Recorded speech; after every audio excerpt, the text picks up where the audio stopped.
ነገሮችን ሁሉ ግራ ሲሆንብኝ በሁለት እግሮቼ ጸንቶ መቆም ሲያቅተኝ ፈተናዎች በዝተው መንገዱ ሲጠፋኝ ወዴት እሄዳለሁ? ወደ ትልቁ አምላክ ገና ሳልመለከት ለመምራት ስሞክር ሕይወቴን እኔ በራሴ ጉልበት ወዲህ ወዲያ ስል ስንከራተት ደጃፌ ላይ ቆሞ በሬን ሲያንኳኳ ጌታን አገኘሁት።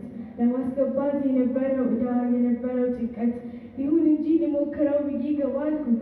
አሁን የገረመኝ አሁን ያስተዋልኩት ኢየሱሴ ገብቶ ስራውን ሲጀምር ጥርት ብሎ አየሁት።